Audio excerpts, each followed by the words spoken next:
Okay, welcome to South Texas Youth Soccer webinar series. Today we're fortunate and excited to welcome Sam Snow to the webinar as this presenter. Sam's the founder of American-Made Soccer Consultants. He has over 40 years of soccer experience as a coach, a player, and an administrator. During that time, Sam served as the technical director for U.S. Youth Soccer and also for the Louisiana Soccer Association. He's a former college and high school coach. He's also been a teacher. He's been a prolific writer for a wide variety of publications, including books that he's written himself and DVDs that he's produced. Sam's currently a coach educator for U.S. Soccer, United Soccer Coaches, South Texas Youth Soccer, and North Texas Youth Soccer. He holds the USSFA license, the United Soccer Coaches Premier Diploma, and their National Youth License, as well as a UEFA C license from the DFB and the National Goalkeeper License. For 14 years, Sam led the instruction of the National Youth License, and he's co-authoring the revised curriculum for the new National Youth Diploma for the United Soccer Coaches. These experiences make Sam a leading expert in the field and the perfect person to speak on today's topic of why age characteristics matter in soccer. Sam, thank you for coming on. We're so excited to have you and look forward to hearing the presentation. Thank you, Gareth, for this opportunity. Thank you to South Texas Youth Soccer for the chance to reach out in this interesting time that we're all living through. And this idea of how coaches get to know the characteristics of the age group that they're coaching is quite an important one in terms of the coach having a deeper impact and a better understanding as to why the players do what they do, don't do what some of the things that the coach might expect. And it has most of the time to do with just the general characteristics of the age of the players. So as we go into this, see if I can get my slide to advance here. There we go. One of the ideas to begin, and a few ideas as a foundation for everyone before we get into the characteristics of each of the age groups. There's some foundational concepts that we want to present to everyone. And one of them is this quote from Dr. Molina about readiness for soccer, readiness for sport, and that all of us need to recognize that children will be ready for team sports at slightly different stages and ages. Some of them might all come in at the same age, but it doesn't quite click for them until a little bit later. For some kids, it clicks working with other players, teammates sooner. So all of it has to do with what kind of an environment, what kind of a soccer culture are we putting the players into. So I hope that the information that we'll discuss here will help soccer organizations improve their team environment, their club culture, so that we can produce more players and keep more kids in the game. This is the state that we're at to a large degree in the country. As you read the text on the side next to the image about shifting the paradigm, that if you look at all youth sports, and soccer is not alone in terms of a little bit of an overemphasis on an adult style outcome results-based environment. We're doing that a little too soon for kids who aren't emotionally, psychologically, socially, physically ready for a truly adult sport experience. So this is one of the things that we're hopefully going to discuss a little bit here and begin to give you some ideas as to how do we begin to shift that culture. These are some of the factors, as you read down the list, that are currently impeding the development of our players. We still do a lot of good development of soccer players all across the United States, but we create some of our own hurdles, some of our own roadblocks that have a negative impact upon the development of the kids, and perhaps also a negative impact on the retention of the players. So we want to work harder at that as well to keep more kids in the game for a longer period of time. So the factors that impede development include too much too soon is one of the big ones. We play too many games, we have too many road trips, we have training sessions that are too frequent or too long, So it's just the whole too much too soon. Again, that emphasis on a professional sport model being imposed upon the soccer for teenagers and for children. And so we want to address the too much too soon syndrome. And if we recognize it, then we can begin to deal with it as the adults in charge of the youth soccer environment. We have a situation in many teams, many clubs, of too many matches compared to the number of training sessions. So I talk to parents often about, do you send your kid to school hoping that the school gives examinations 3 or 4 days a week, and only 1 or 2 days a week has classes, has lessons to learn new material? Or do you want that flip-flopped? Do you want more lessons on the subject and then a few tests that help the student and the teacher know where they're at in terms of comprehending the subject? And that's very much too what we need to be doing in soccer. We need to recognize that youth soccer, particularly with the pre-team players, is a bit of an educational journey. They're learning the sport, they're learning the game. So we actually should be putting a much greater emphasis on having more training sessions and fewer matches in the year-long soccer season-long experience. So I tell moms and dads what you really should be excited about and recognize this is what you're really kind of paying for, are the training sessions where the players learn and develop. And then, yes, enjoy the matches. The kids enjoy the matches, but we want to get that equation, get that balance correct.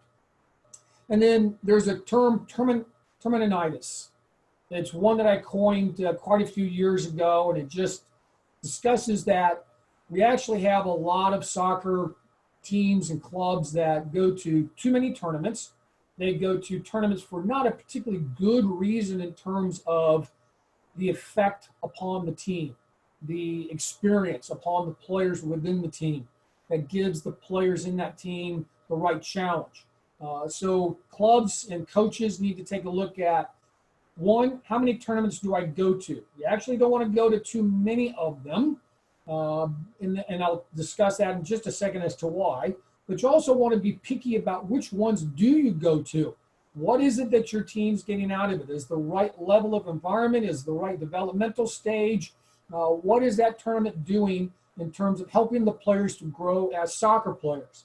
A little piece of that might be them beginning to learn how to travel for the very first time. So for young teams, 12 years old, 13, 14 years old, it might be going for the first time overnight, staying in hotels, making a real road trip.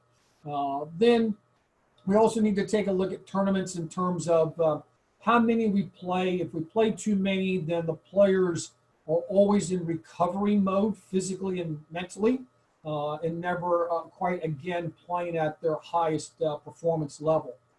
We also need to be aware of the more is better syndrome, which is if 10 games is good, then 20 games is better. If a 1 hour training session is good, then a 2 hour training session is better. More is not always better. It's not just about quantity, it's about the quality of what's going on, whether it be the number of games or the number or length of training sessions.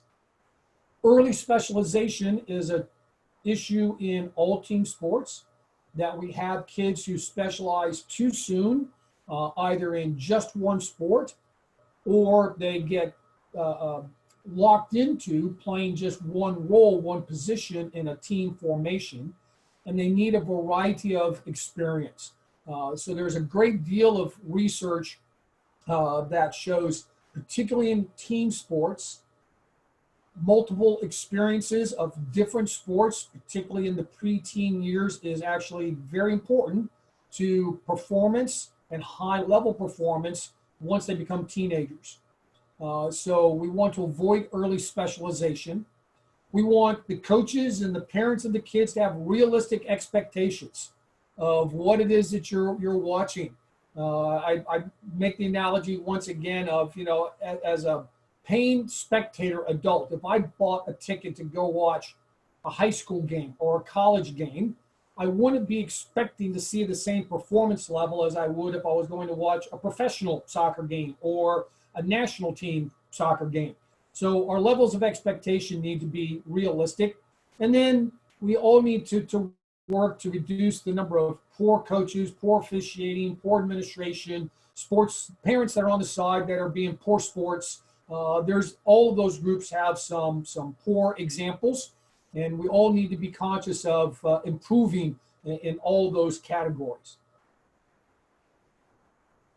This is just to give everyone a general scope as to how we chunk the age groups in terms of player development here in the United States.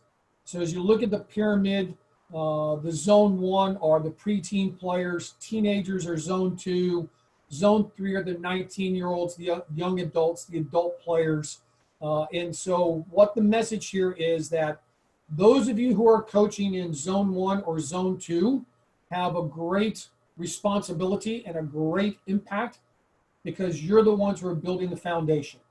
You're the ones who are putting together all of the blocks in player development that helps us come up at the end with a well-developed player. And then those of you in the South Texas area are familiar with your new head coach for the Houston Dynamo, Tab Ramos. He's formerly our technical director for the youth teams and youth development here in the United States. And I just think this is a very important quote from Coach Ramos about, be cautious about too much travel. Think about the individual player. Focus a little bit less on the outcome of competition. Focus a little bit more on the process of competition. And then we'll begin to produce more players that are capable of playing good soccer, and will keep more kids in the game for longer times. And I want to comment at today's subject of why age characteristics matter with a little bit of a reverse order. And that is, we're going to look first at what's the end of the stage. The end currently of youth soccer is 19 years old. Then you move into adult soccer, college soccer, adult amateur soccer, professional soccer as an adult player.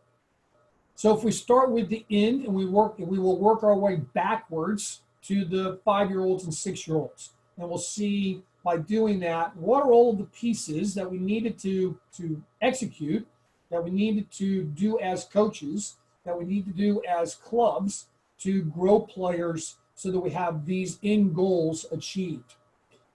One of the end goals, perhaps one of the most important one of all, is lifetime participation in soccer. Whether it be as a player, as a referee, an administrator, a coach, a spectator, in the business world that supports soccer, in the government world that supports soccer, whatever it is, we want lifetime connection to the sport, lifetime participation in the sport. And I put there as a concept for soccer clubs to, if they're not already in this category, to think about how do we grow into this category, that could we be the soccer club that somebody in our community comes into our club at age 5 or 6 and is still there at 50 or 60, that it could be truly a lifetime club, a lifetime connection to that community soccer club. And then for some of our players, their journey is going to include high school soccer, college soccer. The Olympic Development Program is a high performance program. Maybe a few will get into professional soccer, and then that very select few will end up playing on one of our youth national teams, our senior national teams, the Olympic team. And these are all part of the possibilities along the way in terms of what are the goals towards the end of a soccer playing career? What might a player potentially have achieved? So, as I said, tracing our steps backwards from 19 down to the 6-year-olds, the 5-year-olds. Well, in order for somebody to be a lifetime participant, in order for someone to put in all the time and effort that it takes to be a quality player, it has to start with passion. If there's not a love for the game, they're not going to stick with it. So passion for the sport has to be there from day one all the way through. And that passion for the game begins to take different looks to it as they grow through different levels of play in different age groups. We have to help, as coaches, we have to help our players learn commitment, drive, dedication, determination. the package at the very beginning you see here is all emotional, it's all psychological. If those emotional, psychological, social pieces aren't there, then the pieces that you see in the following bullet points are less likely to really get developed. We need to take a look at helping our players understand the game itself, understand the concepts of how to play the game, and then the tactics to be able to perform well and make good decisions in game situations. So the reason that that one is next in order, even ahead of ball skills, is because it talks to the soccer brain. It talks to the soccer IQ that we're trying to improve and grow within our players. So we have to put improving their soccer mind ahead of improving their soccer body.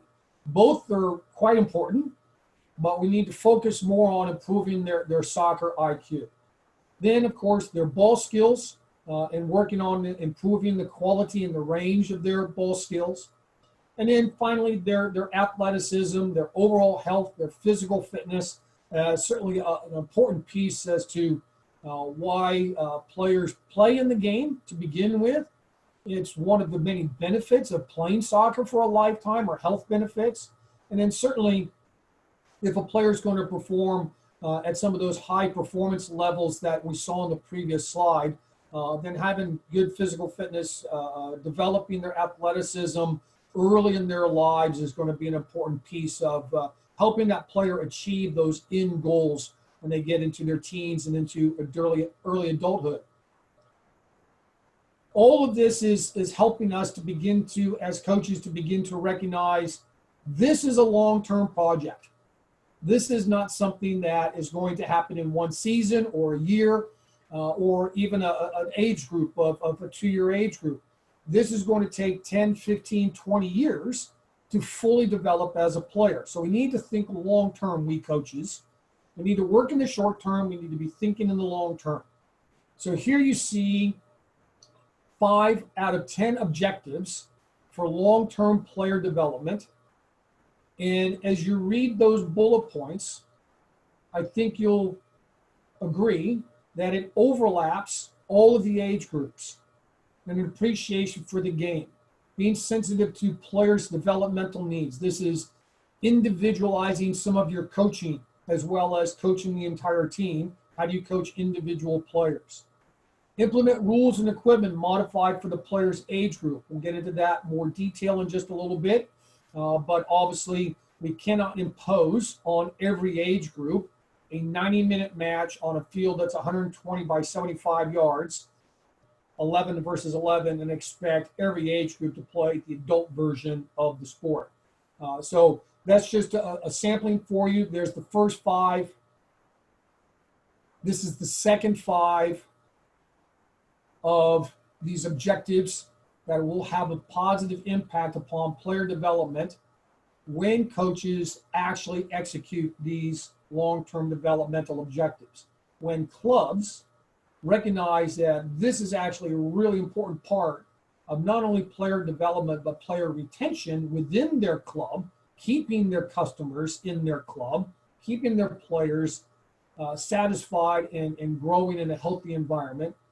When clubs are actually conscientiously working at these objectives, then that environment begins to take hold. It will take time. If it's not there currently, you're going to have to work diligently at it. But the more that everybody's on board, club administrators, parents of the players, coaches, team managers, the more that we're all aware and executing these objectives, the better the soccer culture will be in your soccer organization.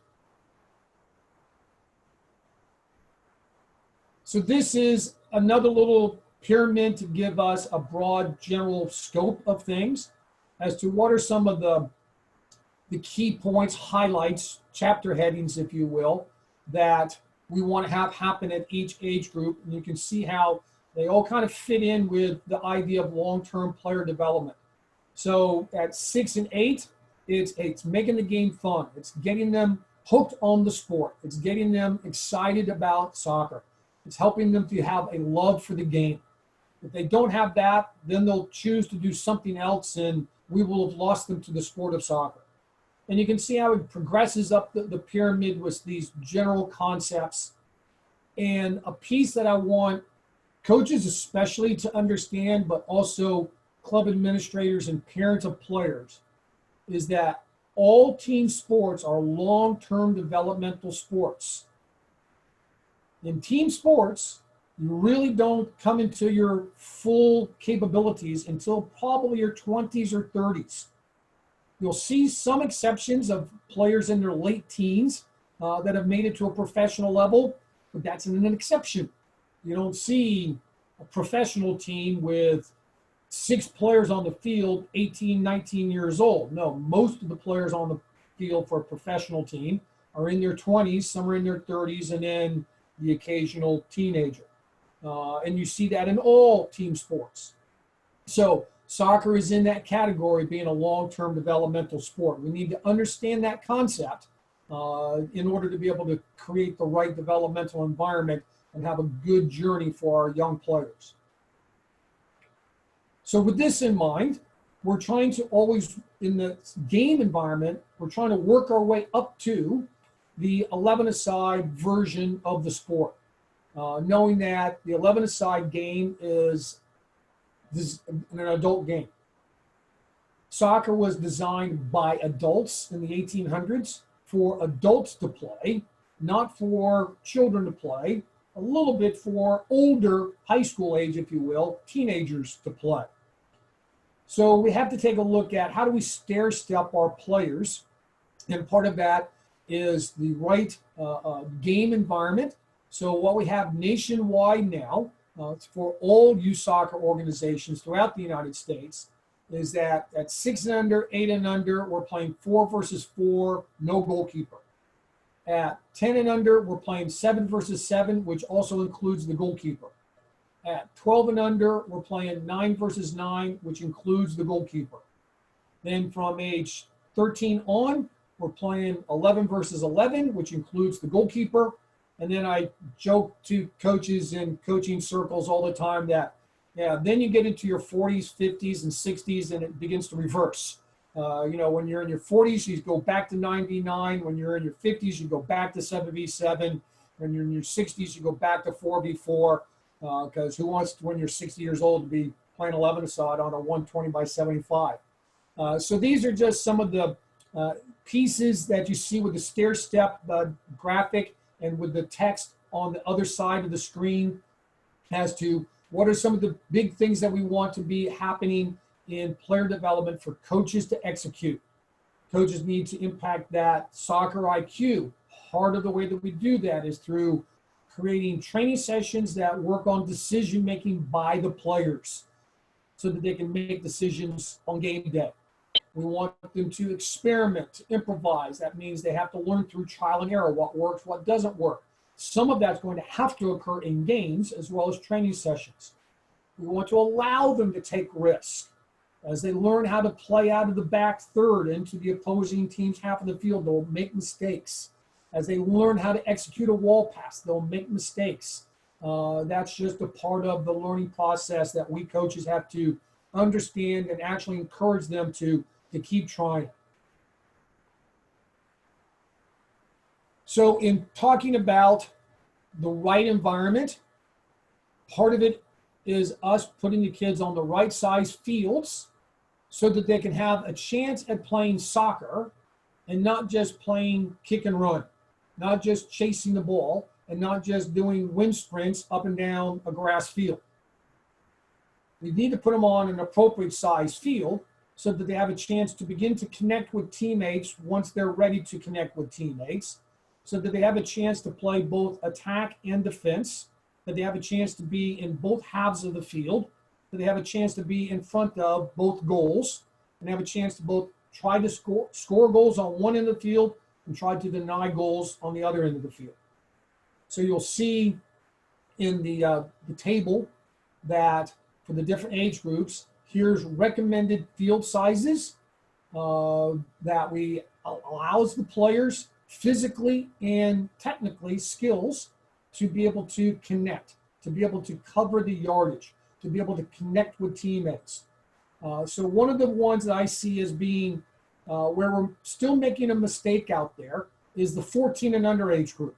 We want to take those kids who are 13, 14 years old and throw them right away onto a big field that's probably the right size for 18 and 19-year-olds, but clearly the 13-year-old does not have the physical capabilities of a 19-year-old. So we have to put the 13 and 14-year-olds on a slightly smaller field, even though they're playing 11 aside.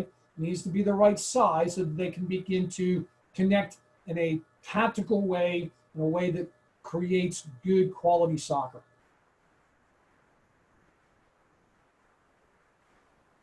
Coaches, this slide has a lot of information for you. It is us as coaches recognizing what are the general biological stages of growth, physical growth.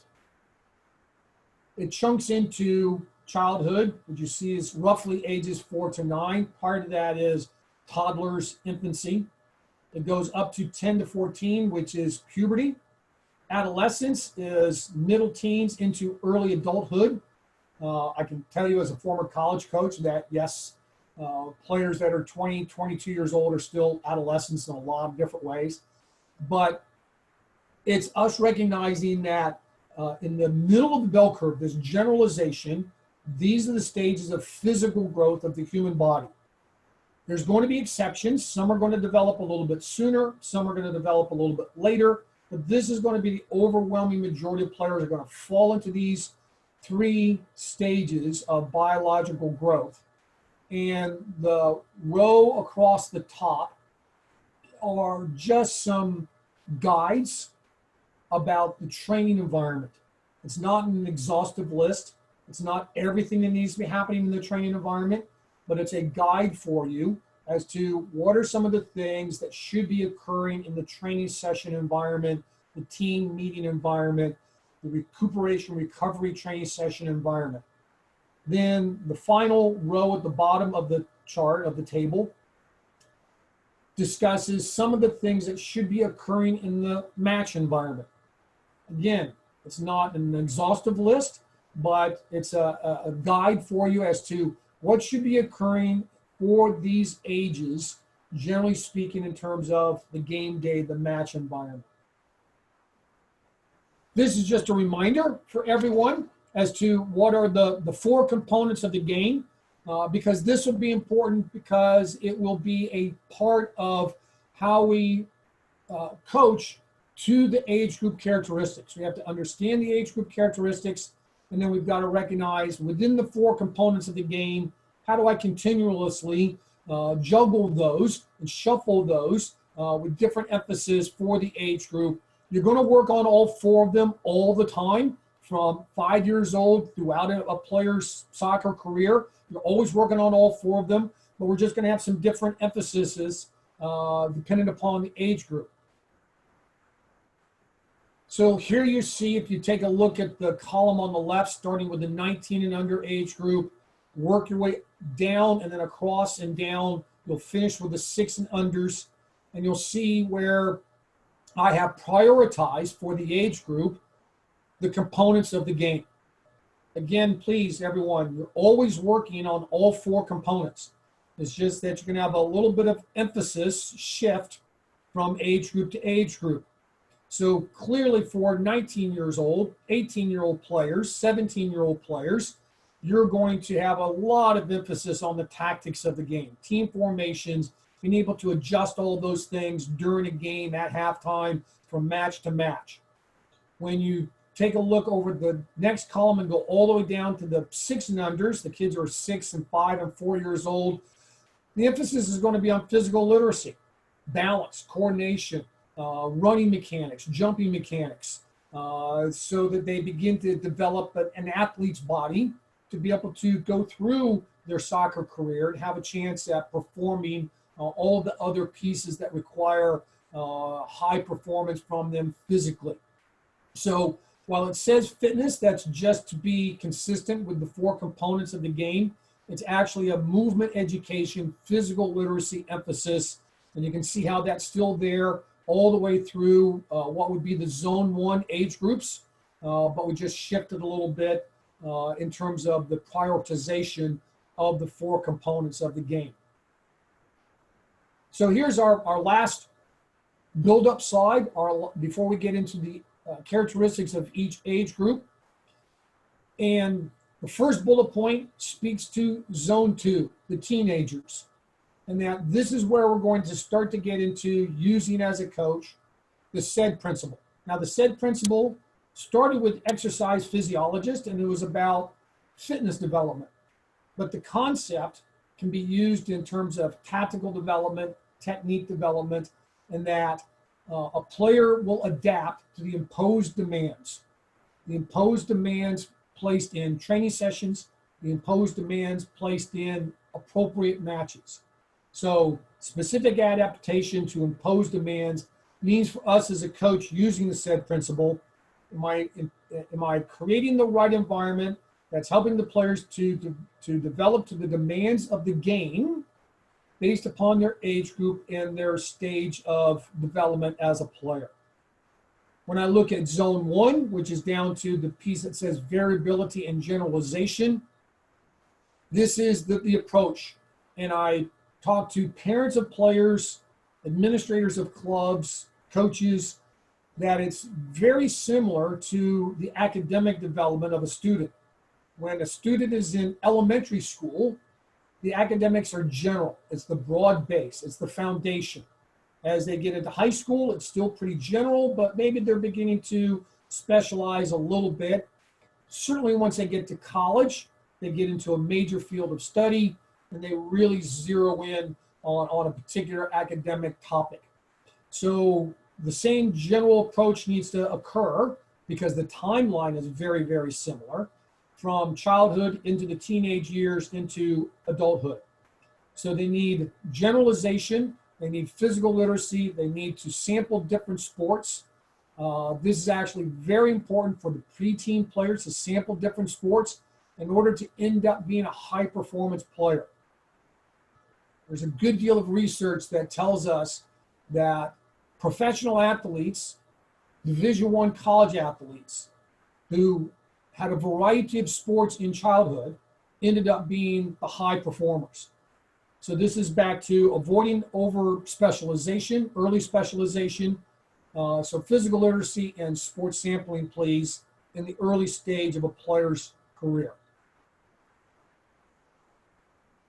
I won't go through for you, coaches, every single one of these bullet points as you see the general characteristics for the 19 and under age group. I won't do that on the slides all the way through to the 6s. I'll hit a few of these for you, but you'll have access to this presentation to be able to go back and read each one, perhaps see 1 or 2 that intrigue you, perhaps see 1 or 2 that, I don't know a whole lot about that particular bullet point. Let me go research it a little bit. But here you can begin to see some of the general characteristics for players who are 17, 18, 19 years old. Again, having worked with players of this age, one of the ones I see, look at the second bullet point as an example. They sometimes try to solve soccer problems with their legs instead of with their brains. They solve the issue out on the field by running faster, harder, more, instead of use your brain first and your legs second, is one of the things that we want to try to get across in developing our players. They still have large social needs and the desire to be a part of the group and to be recognized as being valuable to the group. They are still sometimes lacking some self-confidence, even though they'll come across as being overly confident. Sometimes that's just a mask. So they're going through a lot of different development in life, as well as out on the soccer field as a young soccer player. You can see in these general characteristics here with this age group and all of the ones to follow, so much of it is just about their development as a person, and then it carries over onto the soccer field. So here you see the 16 and under age group and a lot of their characteristics. They're better able, number 2, better able to understand moral principles. This comes through in terms of team rules. It comes through in terms of the laws of the game. It comes through in terms of fair play. It comes through in terms of why the coach and the team has to agree to certain guidelines and rules in order for everybody to get the most out of the experience.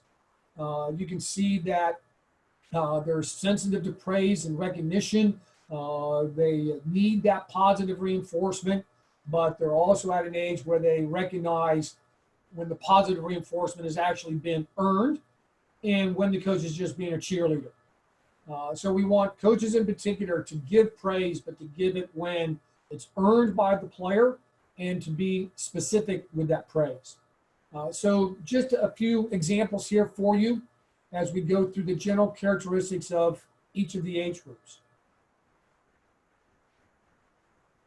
As I segue now from our two oldest teenage groups to our younger teenagers in our late childhood age group, we need to be aware at 12 and under and 14 and under to not throw the kids into deeper and deeper competition. We need competition, absolutely. They enjoy competition, absolutely.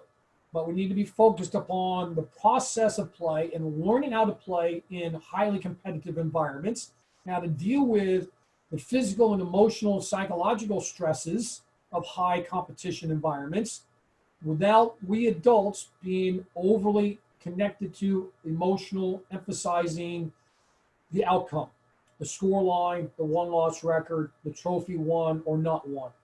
Yes, we want to try to strive to win every game that we play. We want to strive to try to win the trophy at the end of a tournament.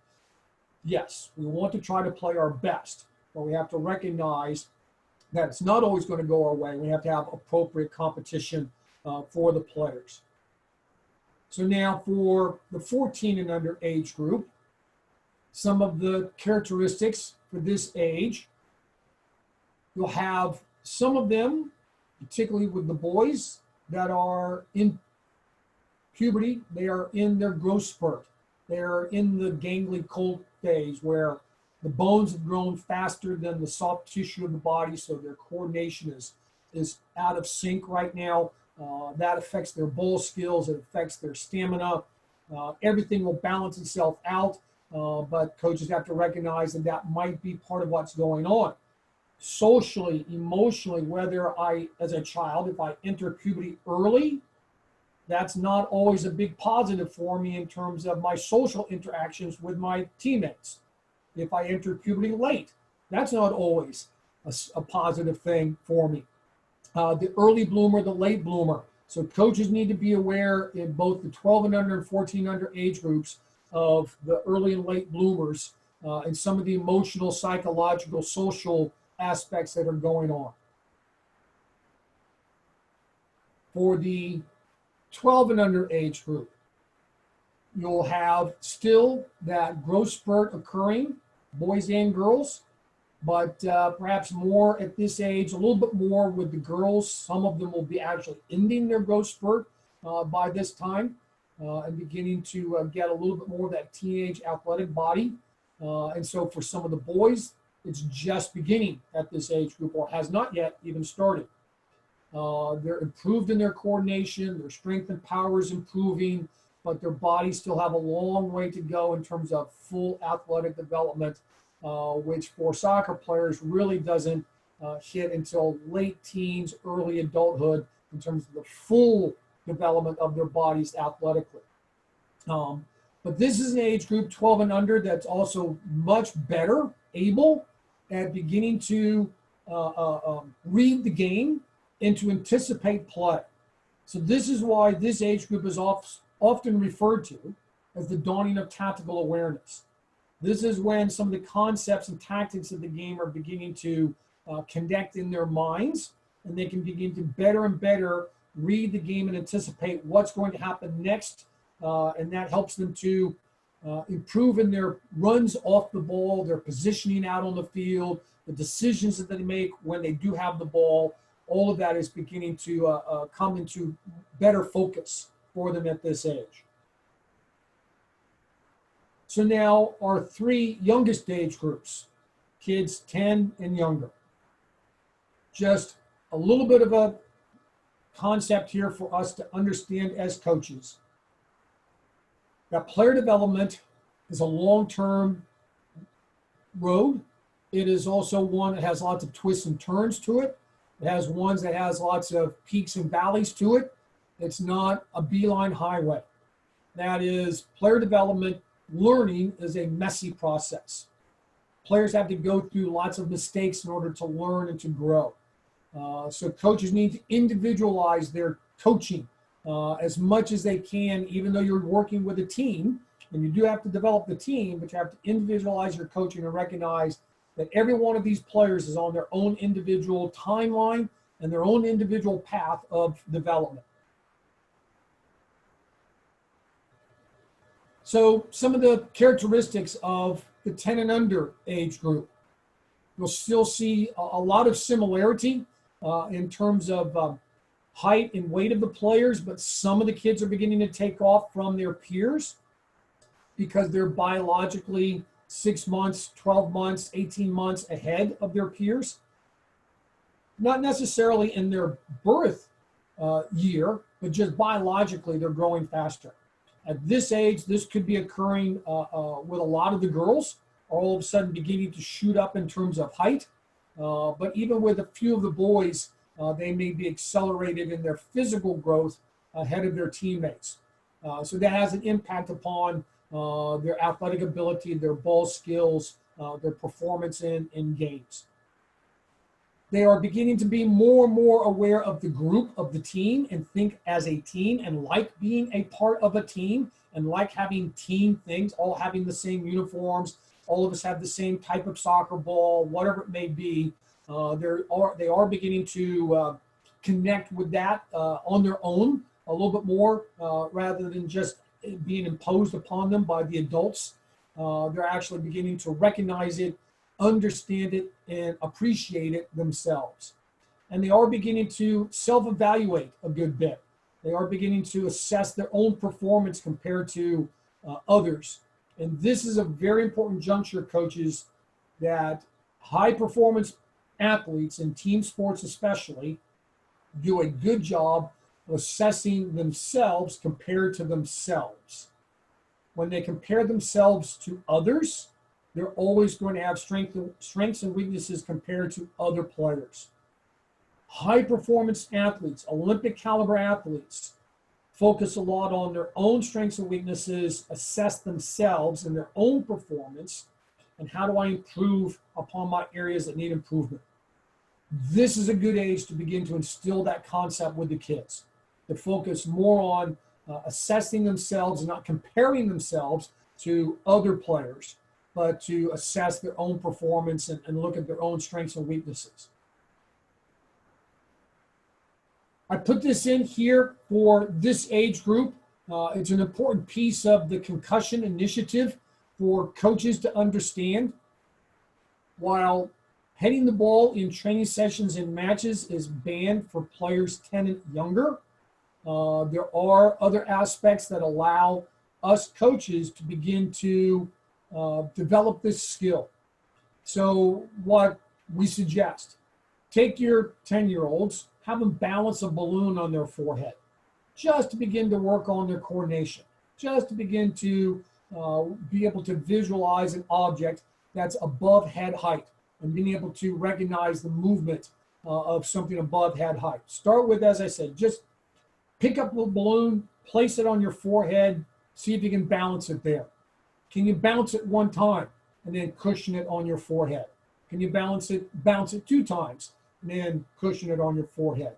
And let the players just experiment just a little bit with a balloon, maybe with a foam ball later on. And all you're doing is giving an introduction. You're not doing anything else in terms of heading. But here you can see the letter of the rule from our national governing body. So kids 8 and under, boys and girls, very similar in terms of their height and weight at this age. Same thing with the kids when they're 6 and under. Their balance is beginning to improve. Their coordination's improved compared to the 5-year-olds, but it's still pretty immature. So we have to recognize that we still need to spend time on movement education. We still need to teach them proper running mechanics. We still need to teach them proper jumping mechanics. We need to recognize that they don't really understand yet how to pace themselves. You watch an 8 and under game, and it tends to be pedal to the metal. They play all out. So they're just beginning to maybe shift gears a little bit, but don't be dismayed by the go flat out approach that they have. But they are beginning to pace themselves a little bit. They still think of the game from their perspective, an individual perspective, but it absolutely is possible at this age to begin to get the kids to intentionally play in pairs, to find a teammate, and connect via passing and receiving with a teammate. Is that going to be their first choice in the game? No. Their first choice in the game is I get the ball, I go, I try to score goals. They can, though, begin to recognize and appreciate and understand how passing as well as dribbling is going to help them perform in a game.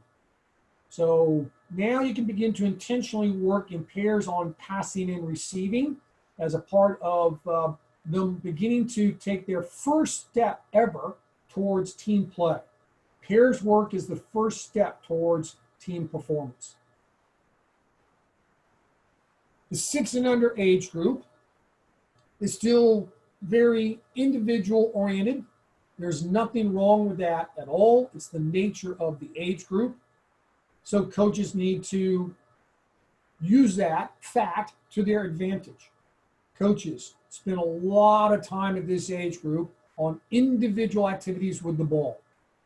Dribbling past objects, dribbling past people, dribbling and shooting from the dribble, working on eye-foot coordination through movement education without the ball, balance exercises without the ball, as well as things with the ball.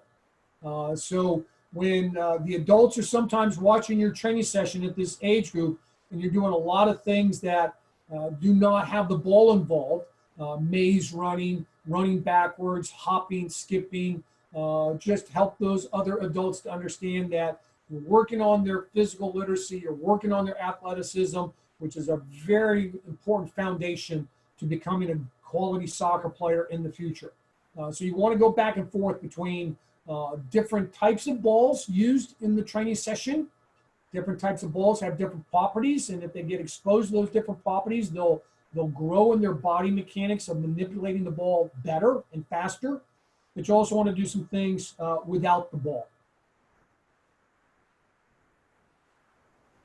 So here you see a table that gives us a guide as coaches through these age groups as to what could be the ball to player ratio for some of the activities that we do in a training session. So you'll notice that one player, one ball is the start of it, and it never stops. Look at the 19 and under slide row, and you'll see that one player, one ball is still there. So that's a consistent piece from day one all the way through a player's career. And then we just gradually increase the number of players that are manipulating the ball, that are in the vicinity of the ball. So it could be, as I said, at 8 and under, playing in pairs, one ball to 2 players, then eventually 3 players, up to 4, up to 7, and you just gradually add the numbers of the players that are interchanging, interacting with each other via passing and receiving, via support of one another, via off-the-ball runs when they're on the attack. All of this is part of that ball-to-player ratio as you grow. So with coaches, you use a variety of all of these ratios that are appropriate for the age group, you'll get really good results and really good foundation development of those players. And then as we come close to the end of our discussion on why age group characteristics matter, here's your checklist for your activities for your training sessions. No matter what the age is, the players want to be engaged. It needs to be fun. What's fun for 6-year-olds and what's fun for 16-year-olds is slightly different in the way that it looks, but it still needs to be fun. It still needs to be emotionally engaging. Coach, do you have the activities in your training session organized? Have you organized your equipment? Do you have the players well managed, those pieces to be able to run in an effective training session? No matter what the age group is, do I have as many, hopefully all of the players involved? Hopefully I don't have players standing in line waiting to come and kick the ball one time. I don't have players off on the side waiting for their turn to come in. I want to maximize the time that the players are involved in training sessions. And so I want to design my activities trying to get all of the players involved if I possibly can. And then, do I have room in the activities for creativity, that trial and error? Do I have activities that require decision-making from the players, to require them to have to think and problem solve, because that's what they must do in a training session. In a match. So we have to do that in training sessions too as the coach. We have to help the players improve their soccer IQ, work on their decision-making. For the design of the activity, for the age group, are the spaces appropriate? Are the dimensions the appropriate sizes to bring out the topic of the training session? As the players get a little bit older, 12 years old, certainly in their teenage years, am I training in the right part of the field for that topic of the training session? I shouldn't be working on how to play through the midfield third if I'm not in the midfield third. So I have to be thinking about that as the coach. Is my feedback appropriate? Am I giving feedback at the right time, the right amount? Am I not over-coaching? One of our biggest mistakes that we make as soccer coaches. Am I stepping in at the right time, asking a good guided question? Am I giving good, direct, positive reinforcement when it's earned? So what's the feedback from the coach verbally, emotionally, body language, facial expressions? What messages are you sending to the players? And then do the activities, things that you do, are there implications for the game? You're out working with a group of 6-year-olds and you have them balancing on one foot. There's a direct implication for the game for that age group. If you did the same thing with your 16-year-olds, it's less of a direct implication for the game. They need to be doing other things as they progress in their age groups. I have to recognize that I must be coaching towards mastery. This means I need to invest time for deep learning by the players. Please, coaches, don't rush through everything trying to teach everything. Take your time, coach a little bit more thoroughly, be meticulous in your development of the players. Because as you see in the second bullet point, if there's gaps in the player's development, that gap carries on with them to the next age group, to the next level of play, and it hinders their performance, it hinders their development at the next age group or next level of play.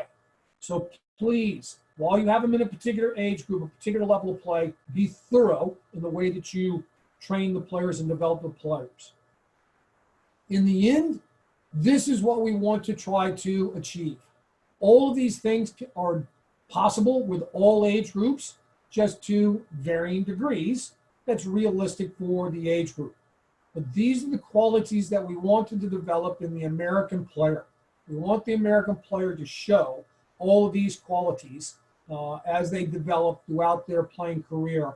And hopefully towards the end of their career, all 6 of these qualities are fully developed within the players. I'll finish with this quote from one of our long-term coach educators here in the United States, former national team coach, former professional college coach, Jay Hoffman, that on game day, once they cross the line, it's their game. We need to be, as the coaches, sitting down, being quiet, observing, letting the players get on with it, let them make their decisions out on the field. This is one of the final goals for us coaches in terms of proper age group characteristic development of our players. Here's more for you as you decide to study more as a coach, as a lifelong learner, as a coach. Here's some documents for you to go on the web and download these documents. And these will be great resources for you. If I can be of any assistance to you coaches or soccer clubs, please reach out, get in touch. I'm happy to help you in any way that I may. Gareth and South Texas Youth Soccer, thank you very much for the opportunity to be with all of you today. Sam, thank you so much. That was awesome information, great content. If you have just a few minutes, we have a few questions I'd like to ask, and I think would kind of add value to and build on what you did. I personally think that every coach and parent and club should be aware of this information, should see it, should use that as they're seeing their own players develop and thinking about what their club looks like and what their teams look like or what their kids look like. And I think sometimes we miss this information, but we've come a long way in implementing age-appropriate standards and enacting the PDIs in the last few years. And I think we can all agree there's still steps left to be taken, and we haven't gotten to where we need to be. But based on that premise and that idea, what's your suggestion for coaches and clubs and how they can change players and parents' mindsets, especially on like games to training ratios and those kind of things that we talk about so often? For me, Garrett, I think part of it is the adults being more aware of the development timeline of a soccer player. When I ask parents of players, when do they think a soccer player peaks in his or her performance? Over the years, I've frequently gotten 12 years old, 15 years old, and they're shocked to find out that no, it's 27 years old, 32 years old, that it's in adulthood that players peak in their performance and not in childhood or even in their teenage years. So that realistic timeline is one of the things that helps everybody begin to recognize that, okay, we have the time and we should invest the time in all of these building blocks that we're talking about in this presentation and other materials from the State Soccer Association and from U.S. Soccer, et cetera, that we need to think long-term while playing and performing short-term. And awesome. What kind of building on that, what's your thoughts on tournaments, multiple games in one day, players overplaying at certain ages? And I know you touched on it, but is there a place still for tournaments? Is there a place for taking players to tournaments? And what does that look like in your mind when we're talking about these age-specific characteristics? I think tournaments are fine. I think it's actually an important part of player development. It just has to be in the right balance. And that's what's gone out of balance, is we have a lot of teams, a lot of clubs that play in too many tournaments, some of them back-to-back weekends, and that then really has a negative effect on player health. Because if you go and play in a tournament, the typical tournament is 3 games, at least, maybe 4 or 5, sometimes in a 48-hour to 72-hour time frame. And I challenge any of the adults listening to this presentation, you go and play 5 games in 72 hours and still be able to stand up, much less walk and run up and down a soccer field.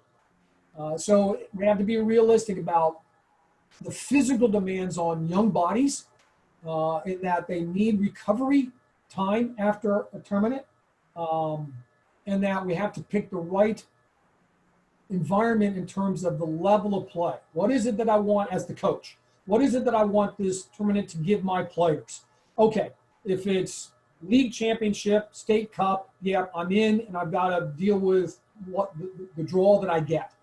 But the tournaments that I'm choosing during the year to participate in, I have to choose those for a good developmental reason for my team. I need my team to be in an environment where they're getting the right challenge. Maybe they're not getting enough challenges in their regular league games. They need a deeper into the pool. They need stronger competition. Maybe they need weaker, less challenging competition. So it's me as the coach giving some clear thought as to why am I going to that tournament and where is it, who's my competition, those sort of factors. Yeah, I think that's absolutely right. And just the balancing act there of we're doing this for development or we're doing this for winning, and what are we trying to get out of it, and how does the training tie into that, I think is the part that so often is missed when we get into those tournament environments. So great. Two more questions. First of all, there's obviously this balancing act for coaches and clubs between competition and development. And too often I think as clubs, it's, we get caught in the rat race of competition standings show where we are as a club, and maybe that's not a reflection of the development that's taking place. The results don't always align with development. You can avoid development and still win games. So at what age do you think scores and standings need to be kept and published, or that people need to pay attention to those kind of things? I know you alluded to kind of age characteristics with older players, but I think from parents' perspectives too, they look at it and say, well, this team's good because they're winning a league. But you and I might watch that team and say, there's no development taking place with that team. The players aren't learning how to play. They're relying on athleticism. They're relying on a certain system of play that allows them to be direct. And we know, you and I as professionals, that in 4 or 5 years, that's going to catch up to that group of players. But parents maybe don't always see that. So at what point do we start looking at standings and worrying about those things versus what's happening with the development, do you think? I think it's appropriate, certainly for the 19 and under age group, maybe for the 16 and under age group, depending upon their level of play, to be looking at and thinking about standings and one-loss record and the such. I'll be realistic that everybody's aware of the one-loss record. Everybody's aware of the score at the end of the game, at least the adults. You get to the youngest kids, they might not be aware of the score at the end of the game, but everybody to a different degree is aware of the score of the game and maybe the one-loss record. And that's okay, but when we rely on those black and white measurements, that's where we get off track, because it doesn't always indicate how the team is performing or how individual players are performing or not performing to an appropriate level. One of the things that we have done in the United States that is a real hindrance to the development, quality development, long-term development of players is the rankings that go on as young as 9-year-old teams being ranked. Early part of my career, I was a college coach and I was on the NCAA selection committee for postseason play, trying to decide college teams to go into postseason tournament, trying to choose that sometimes between a team on the East Coast and a team on the West Coast who had never played each other, had no common opponent, was very, very difficult. How we think we can rank teams in different states across the continent that is the United States at young ages is just ludicrous. My advice to parents of players, club administrators, and coaches is to ignore those entities that are out there trying to rank especially young players and using it as a means by which to get into tournaments and the such. If that's the criteria for getting into a particular tournament, then maybe you should choose a different place to play in a tournament. I think looking at the rankings of teams and where you are in that regard in a league and the such, yeah, be aware of it when you're teenage teams, but you make a mistake if you get hung up on it. Because I've seen even older teams, college teams and the such, get hung up on that, and it can derail them because they're so focused on that they forget about focusing on their own performance and their own improvement of their performance. The example of that, and then I'll finish. The example of that is UCLA men's basketball team under Coach John Wooden that won 10 national championships, but also lost a whole bunch of seasons, and started off when he was coaching there with losing season after losing season after losing season before he ever had a winning season.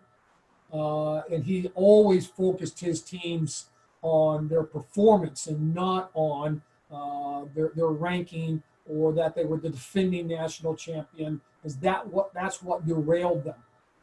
He had them focus on the here and now, on their performance in the game, the process of play, and not on the outcome of play. Yeah, I think great advice, and especially like in younger players, and like you said, 14 and unders, and those groups. I think too often as coaches, we get focused on this is where the standings are and tailoring training sessions towards what happened in the game on the weekend versus what's going on, overall in that development cycle. And it's always a challenge, I think, for coaches to relate that to parents, that this is what we're doing in our development cycle. These are the things we're focusing on in the game, regardless of the result. Did we accomplish these things that we did? And it's the equivalent. I tell parents all the time, it's the equivalent of, ask a teacher introducing a topic in school and asking one question with a multiple choice, and the kid guesses one or the other and saying, yeah, you got it, we're moving on. Based off of that one game, we don't need to continue in that cycle. There needs to be constant assessment of that learning cycle. Did they learn what they were before we move on? And that has to be separate from obviously from the score and the results. So last question for you. Biobanding, popular term these days, and kind of falls in with your age characteristics. What are your thoughts on biobanding, and then ways maybe in which clubs and coaches can start to implement that moving forward as we look at age characteristics relevant to individual players? I like the concept behind biobanding, but I also know that it takes a very professional environment to do it correctly, because the decision that has to be made is the biological stage of development of a young person. This actually takes a sports medicine physician, an exercise physiologist, someone who's specialized in that to do the correct measurements, to be able to get that right and not just eyeball it and guess. It also takes perhaps a professional sports psychologist to take into account the cognitive and social and emotional stage of development for that athlete that might be biobanded. So it has to be a 360-degree review. It's not just athleticism.